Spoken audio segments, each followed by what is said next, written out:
નમસ્કાર, આપ જોઈ રહ્યા છો નેશન પ્લસ ન્યૂઝ. હું છું આપની સાથે હેતલ ભગત.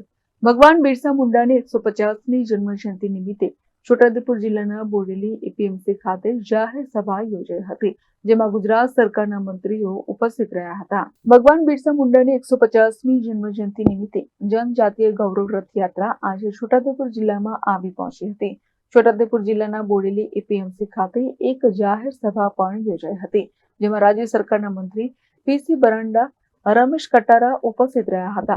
આ કાર્યક્રમમાં તેઓની સાથે જિલ્લા પંચાયત પ્રમુખ મલકાબેન પટેલ, સાંસદ જશુભાઈ રાઠવા, જિલ્લા કલેક્ટર ગાર્ગી જૈન, જિલ્લા વિકાસ અધિકારી સચિન કુમાર પ્રાંતના વહીવટદાર કલ્પેશ કુમાર શર્મા, જિલ્લાના ત્રણેય ધારાસભ્યો રાજેન્દ્રસિંહ રાઠવા, જયંતિ રાઠવા, અભિતસિંહ તડવી, પૂર્વ સાંસદ ગીતાબેન રાઠવા, નારાયણભાઈ રાઠવા, રામસિંહ રાઠવા, જિલ્લા ભાજપ પ્રમુખ ઉમેશ રાઠવા સહિત મોટી સંખ્યામાં લોકોએ આ કાર્યક્રમમાં જોડાયા હતા.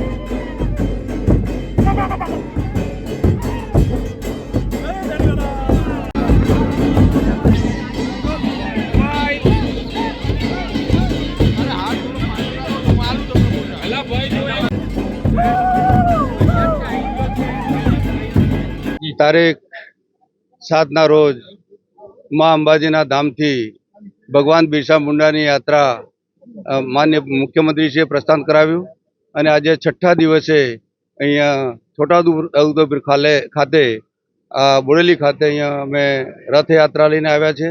ત્યારે આખા રૂટ દરમિયાન તમામ સ્થળોએ યાત્રાનું પૂરજોશમાં સ્વાગત કરવામાં આવ્યું છે અને અહીંયા બોડેલી ખાતે પણ આ નગરજનોએ, વહીવટી તંત્રએ અને તમામ અહીંયા જનતાએ આ રથયાત્રાનું સ્વાગત કર્યું છે.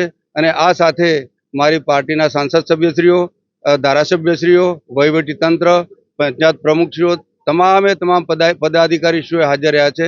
આભાર. Rehan Patel, nation plus news, Chhota Udepur.